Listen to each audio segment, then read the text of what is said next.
نحمده ونصلي على رسوله الكريم أما بعد فأعوذ بالله من الشيطان الرجيم بسم الله الرحمن الرحيم رب اشرح لي صدري ويسر لي أمري واحلل عقدة من لساني يفقهوا قولي۔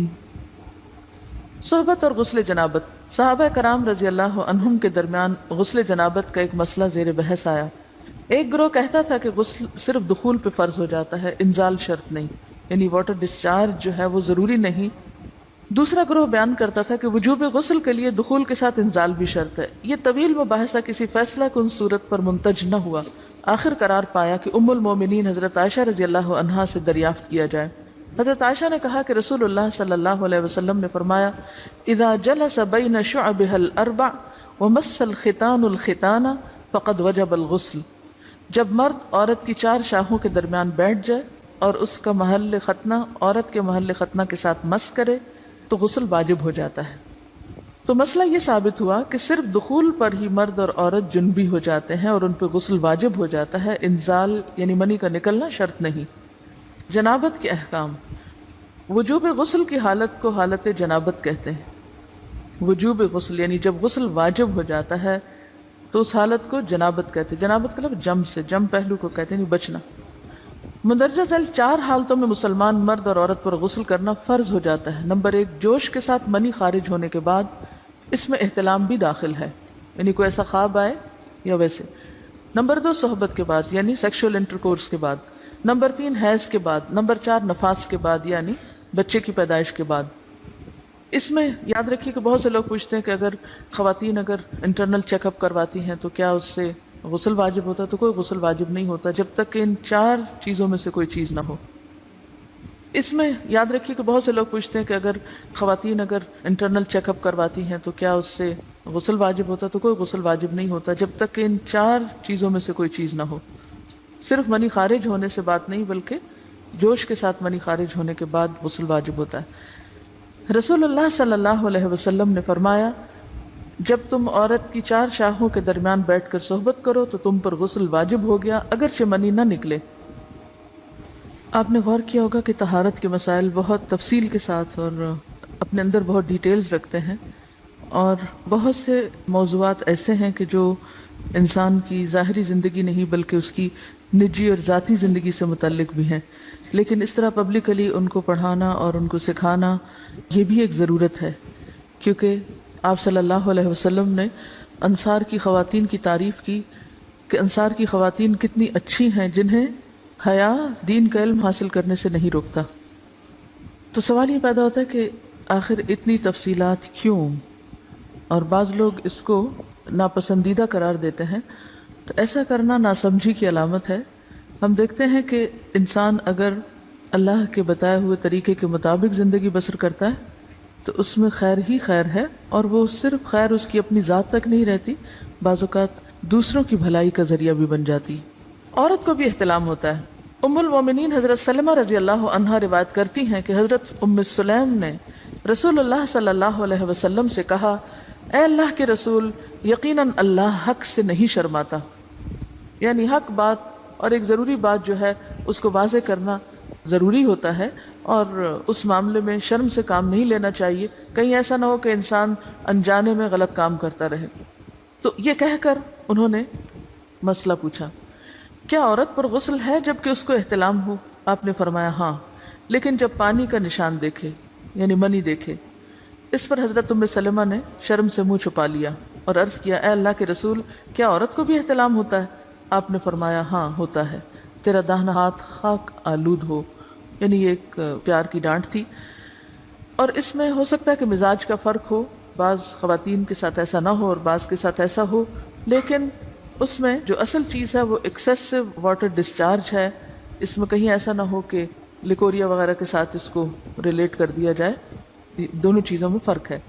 اور احتلام جو ہے وہ سوتے وقت ہوتا ہے، یعنی سو کر اٹھنے پر اگر انسان اپنے کپڑوں پر زیادہ ڈسچارج دیکھے، خواہ کوئی خواب یا کوئی فیلنگ یاد نہ بھی ہو، تو پھر غسل کرنا ضروری۔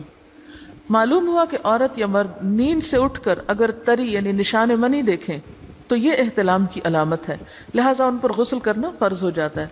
اور اگر احتلام کی کیفیت انہیں یاد ہو لیکن نشان نہ پائیں، یعنی خواب یاد ہے لیکن کوئی سامنے علامت نہیں، تو غسل فرض نہیں ہوگا۔ ایسی صورت میں شک کی ضرورت نہیں ہے کہ نہیں وہ میں نے خواب دیکھا اور مجھے خواب بالکل صحیح یاد ہے تو مجھے نہانا چاہیے، نہیں، محض خواب پر نہیں نہایا جائے گا جب تک کہ فزیکلی کوئی ایسی چیز سامنے دیکھی نہ جائے۔ حضرت ام سلمہ روایت کرتی ہیں کہ میں نے کہا، اے اللہ کے رسول صلی اللہ علیہ وسلم، میں اپنے سر کے بال خوب مضبوط گوندتی ہوں، کیا میں انہیں غسل جنابت کے وقت کھولا کروں؟ آپ نے فرمایا، ان کا کھولنا ضروری نہیں، تیرے لیے یہی کافی ہے کہ 3 لپ پانی اپنے سر پر ڈالے، پھر اپنے سارے بدن پر پانی بہائے، پس تو پاک ہو جائے گی۔ یعنی بالوں کی جڑیں بھیگنا، سکن بھیگنا ضروری ہے، سارے بال کھولنا ضروری نہیں ہے۔ جنبی کے بالوں کا مسئلہ، حضرت عائشہ کو خبر ملی کہ حضرت عبداللہ ابن عمرو عورتوں کو غسل جنابت کے لیے بال کھولنے کا حکم دیتے ہیں۔ فرمانے لگی، ابن عمرو پر تعجب ہے، انہوں نے عورتوں کو تکلیف میں ڈال دیا، وہ انہیں سر منڈوانے کا حکم کیوں نہیں دے دیتے؟ یہ حضرت عائشہ کی ڈانٹ تھی، یعنی وہ یہ تو کہنے کہ عورتیں بال کھول کھول کے نہائیں، تو وہ پھر سیدھا یہی کہیں کہ عورتیں بال منڈوا لیں۔ میں اور رسول اللہ صلی اللہ علیہ وسلم ایک ہی برتن میں غسل کرتے، اور میں اپنے بال کھولے بغیر سر پر 3 چلو سے زیادہ پانی نہیں ڈالتی تھی۔ معلوم ہوا کہ غسل جنابت کے لیے بال کھولنے کی ضرورت نہیں، مگر یہ حکم صرف غسل جنابت کا ہے، غسل حیض کے لیے بالوں کا کھولنا ضروری ہے، کیونکہ وہ مہینے میں ایک دفعہ ہے۔ حضرت عائشہ سے روایت ہے کہ انہیں رسول اللہ صلی اللہ علیہ وسلم نے غسل حیض کے لیے فرمایا، اپنے بال کھولو اور غسل کرو۔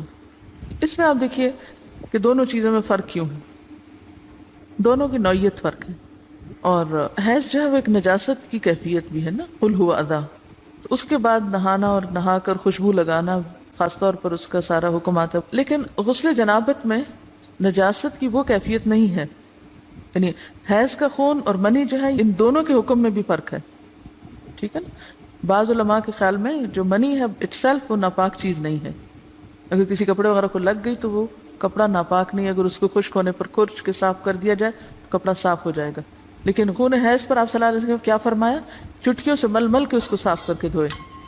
تو ان دونوں میں بھی فرق ہے، لہٰذا ان دونوں کے بعد نہانے کے حکم میں بھی فرق ہے، ایک میں بال کھولے جائیں گے اور بال بھی دھوئے جائیں گے اور بالوں کی جڑیں بھی دھوئی جائیں گی، جبکہ دوسرے عام غسل جنابت میں بال کھولنا اور پورے بال دھونا شرط نہیں۔ بہت سی بچیاں ایسی جن کی شادی ہوتی ہے اور اس کے بعد انہیں ان مسائل کا پتہ نہیں ہوتا، یا تو پھر شرم کے مارے نہاتی نہیں، یا نہاتی ہیں تو پھر وہ پورے بال دھو دھو کے سکھانے میں اور ان چیزوں میں اتنا وقت ضائع کر دیتی ہیں کہ پھر بعضوں کا شوہر کی نافرمانی اور آپس کے تعلقات میں ٹینشن، لوگوں کا خوف۔ تو اگر دین کا صحیح مسئلہ پتا ہو تو انسان ان تمام مشقتوں سے بچ جاتا ہے اور ایک نارمل روٹین کی لائف گزار سکتا ہے۔ تو اس میں کیا صرف 3 کپ پانی، 3 لپ پانی، یعنی 3 دفعہ کیوں کہ اگر ایک دفعہ ڈالنے سے پوری طرح نہیں بھیگا تو آپ یہ بھی کر سکتے ٹیپ کے آگے سر کر کے تو ساری اسکن جو ہے سر کی اس کو آپ گیلا کر لیں، پیچھے سے بال جو ہیں اگر لمبے ہیں تو ان کو ایک طرف کر دیں تاکہ پورے بال نہ دھونے پڑے، نہ سکھانے پڑے اور نہ خشک کرنے پڑے، اور باقی جسم پہ پانی بہا لیں۔ دوسری صورت یہ ہے کہ مگ میں پانی لے کے تو اس کو آپ تھوڑا تھوڑا کر کے پورے کو ایک دفعہ کریں، پھر اس کے بعد دوبارہ کریں، اور تیسری دفعہ رول کر کے بالوں کو پیچھے سے شاور کیپ ڈال لیں اور باقی جسم پھر دھو لیں۔ شاور کیپ سے کیا ہوتا ہے عام طور پر کہ پیچھے کے جو سارے لمبے بال ہیں پھر وہ نیچے گر کے گیلے نہیں ہوتے، وہ آپ کے سر پہ ہی ٹک جاتے ہیں۔ تو سر کی سکن دھوئیں اور بالوں کو جوڑے کی شکل میں باندھ کے اوپر شاور کیپ پہن کے پھر باقی جسم کو اچھی طرح دھو لیں۔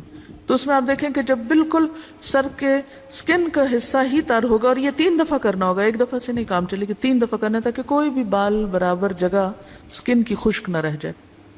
تو اس سے کیا ہوگا کہ جتنا کم بال گیلے ہوں گے اتنے کم دیر میں ان کو خشک بھی کیا جا سکتا ہے۔ نبی اکرم صلی اللہ علیہ وسلم کی زوجہ محترمہ حضرت عائشہ رضی اللہ عنہا کہتی ہیں کہ عبد الرحمن بن عوف رضی اللہ عنہ کی بیوی حضرت ام حبیبہ رضی اللہ عنہا رسول اللہ صلی اللہ علیہ وسلم کی خدمت میں حاضر ہوئی اور استحاضہ کی شکایت کی۔ رسول اللہ صلی اللہ علیہ وسلم نے ارشاد فرمایا، حسب عادت ایام حیض میں نماز نہ پڑھو، پھر ایام حیض ختم ہونے پر غسل کر لو۔ چنانچہ ام حبیبہ رضی اللہ عنہا ہر نماز کے لیے غسل کیا کرتی تھیں۔ اسے مسلم نے روایت کیا ہے۔ نماز سے مراد دوبارہ حیض سے پاک ہو کر نماز شروع ہونے کا وقت ہوتا تھا اس کے لیے، اس کا یہ مطلب نہیں ہے کہ ہر نماز کے ٹائم پہ غسل کرتی تھی۔ غسل حیض کا طریقہ یہ ہے، ان عائشہ رضی اللہ عنہا ان اسماء سألت النبی صلی اللہ علیہ وسلم عن غسل المحیض۔ فقال تأخذ إحداكن ماءها وسدرتها فتطهر فتحسن الطهور ثم تصب على رأسها فتدلكه دلكا شديدا حتى يبلغ شؤون رأسها ثم تصب عليه الماء ثم تأخذ فرصة ممسكة فتطهر بها. فقالت أسماء وكيف أتطهر؟ فقال سبحان الله تطهرين بها. فقالت عائشة رضي الله عنها كأنها تخفي ذلك تتبعين أثر الدم.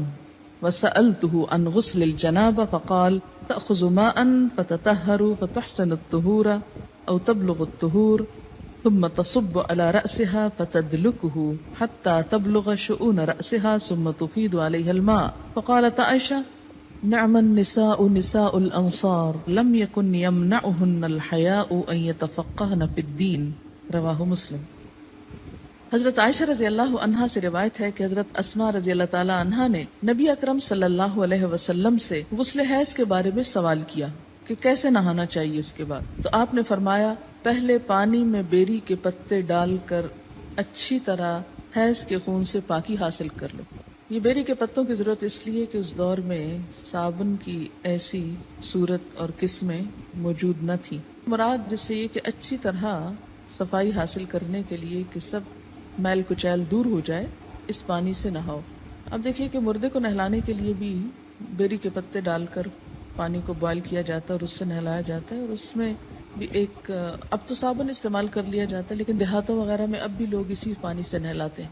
تو ایک طرح سے جراثیم کش محلول بن جاتا ہے اور ہر قسم کی نجاست کو جسم سے دھو ڈالتا ہے. اب یوں سمجھے کہ لیکوڈ سوپ کی طرح کا ہے. پھر سر پہ پانی ڈالو. یہ مراد اس سے یہ ہے کہ جہاں جہاں نجاست ہے اچھی طرح جسم کو مل کے دھو لو. پھر سر پہ پانی ڈالو اور خوب اچھی طرح ملو تاکہ پانی بالوں کی جڑوں تک پہنچ جائے. پھر سارے بدن پر پانی بہاؤ. پھر خوشبو لگی ہوئی روئی کا پھاہا لے کر اس سے پاکی حاصل کرو. یعنی جسم سے ساری اسمیل دور کرنے کے لیے کیا کرو؟ روئی کو خوشبو لگا کر اسے جسم پر لگاؤ تاکہ خون کی ساری نجاست کا اثر اور اسمیل اور گندگی دور ہو جائے. آج کے دور میں بھی اگر ایسا کیا جائے تو بہت اچھا ہے لیکن صابن وغیرہ بھی خوشبودار جو ہوتا ہے اس سے یہ کام لیا جا سکتا ہے. اس سے آپ اندازہ لگائیں نا کہ اسلام پاکیزگی، طہارت، صفائی ستھرائی اور خصوصاً ایک عورت سے اچھی اسمیل آنے کی طرف کتنا متوجہ کرتا ہے. بہت سے ازدواجی زندگیوں میں جھگڑے محض اس لیے ہوتے ہیں کہ عورتیں اپنی کیئر نہیں کرتی اور خصوصاً جو نجاست سامنے نظر نہیں آتی اس کے بارے میں بہت کیئر لیس ہوتی. یہ چیز درست نہیں. اس لیے آپ دیکھیں کہ اللہ کے رسول صلی اللہ علیہ وسلم نے اگرچہ مسئلے میں کتنی حیا ہے لیکن اس کے باوجود اچھی طرح کھول کے بات سمجھائی تاکہ کوئی بھی ابہام نہ رہے. حضرت اسماء رضی اللہ تعالی عنہا نے عرض کیا روئی کے پاہے سے پاکی کس طرح، یعنی کاٹن بڈ سے کس طرح؟ آپ صلی اللہ علیہ وسلم نے فرمایا سبحان اللہ پاکی حاصل کرو. یعنی اب آپ اس سے زیادہ اور کیا ڈیٹیل بتاتے. یعنی اٹس انڈرسٹوڈ کہ روئی کے اوپر خوشبو لگا کے جسم کے اس حصے پہ لگاؤ کہ جہاں نجاست کے اثرات رہے ہیں تاکہ وہ سب کچھ دور ہو جائے. حضرت عائشہ رضی اللہ عنہا نے آشتا سے بتایا کہ حیض کی جگہ پر لگاؤ. پھر حضرت اسماء نے غسل جنابت کا سوال کیا تو آپ صلی اللہ علیہ وسلم نے فرمایا پہلے پانی سے اچھی طرح استنجا کرو، پھر سر پر اچھی طرح پانی ڈال کر ملنا چاہیے تاکہ پانی بالوں کی جڑوں تک پہنچ جائے، پھر پورے بدن پر پانی ڈالو. حضرت عائشہ رضی اللہ تعالی عنہا کہتی ہیں کہ انصار کی عورتیں بھی کیا خوب عورتیں ہیں کہ دین کی باتیں پوچھنے میں شرم محسوس نہیں کرتی. اسے مسلم نے روایت کیا ہے. عورت کے سر کے بالوں کی جڑوں میں چوٹی کھولے بغیر پانی پہنچ سکے تو چوٹی کھولنا ضروری نہیں، لیکن اگر نہ پہنچ سکے تو کھولنا ضروری ہے. کیونکہ بعض ممالک میں خواتین کے بال مثلا افریقن کنٹریز میں آپ نے دیکھا ہوگا اتنے تھک ہوتے ہیں کہ آسانی سے انگلی ان میں سے نہیں گزرتی، اور بعض چوٹیاں اس طرح جیسے ہمارے ہاں فرنٹیئر کے علاقے میں اتنی باریک باریک بالوں سے بنائی بھی ہوتی ہیں اور ان کو آپس میں پھر ان کے ڈیزائن بنے ہوئے ہوتے ہیں، اور بعض اوقات وہ اس طرح چپکا بھی دی جاتی ہیں کہ جس سے اسکن تک پانی ڈائریکٹ نہیں پہنچ سکتا. تو ایسی صورت میں پھر ان مینڈیوں کو کھول دینا چاہیے. ان ام سلمہ رضی اللہ عنہا قالت قلت یا رسول اللہ صلی اللہ علیہ وسلم ان امرأة اشد ضفر رأسی فانقضه لغسل الجنابہ قال لا انما يكفيك ان تحسي على رأسك 3 حثيات ثم تفيدين عليك الماء فتطهرين. رواہ مسلم. ام سلمہ رضی اللہ عنہا کہتی ہیں کہ میں نے عرض کیا یا رسول اللہ صلی اللہ علیہ وسلم میں اپنے سر پر چوٹی باندھتی ہوں، کیا غسل جنابت کے لیے کھول دیا کروں؟ آپ نے فرمایا نہیں، سر پر 3 لب پانی ڈال لینا کافی ہے اور اس کے بعد سارے بدن پر پانی بہا کر پاک ہو سکتی ہو۔ اسے مسلم نے روایت کیا ہے۔ ان عائشہ رضی اللہ عنہا ان النبی صلی اللہ علیہ وسلم قال لها وكانت حائضا انقضی شعرکی واغتسلی، رواہ ابن ماجہ۔ حضرت عائشہ رضی اللہ تعالی عنہا سے روایت ہے کہ جب وہ غسل حیض کرنے لگیں تو آپ صلی اللہ علیہ وسلم نے فرمایا اپنے بال کھول لو اور غسل کرو۔ اسے ابن ماجہ نے روایت کیا۔ ینگ تھی، ان کے بال ہو سکتا بہت تھک ہوں۔ حضرت ام سلمہ ایجڈ تھی، 4 بچوں کی ماں تھی، بال ایک ایک بچے کے بعد جھڑتے گئے اور ہلکے ہو گئے، اس لیے ان کے لیے کافی تھا کہ وہ پانی ڈال لیں، لیکن حضرت عائشہ کو آپ نے کچھ اور بتایا، اس لیے کہ ان کے بال تھک ہوں گے۔ اگر کوئی آپ کو یہ آ کے کہے اور لوگ کہیں گے کہ دیکھیں کتنی کنٹراڈکشن ہے حدیث میں، ایک حدیث میں لکھا یہ کر لو اور ایک میں لکھا وہ کر لو، لیکن دونوں مختلف مواقع پر 2 فتوے کیوں دیے گئے؟ اس لیے کہ دونوں کے حالات مختلف ہیں۔ اب ہر شخص اپنے آپ کو دیکھے کہ وہ کہاں فٹ ہوتا ہے۔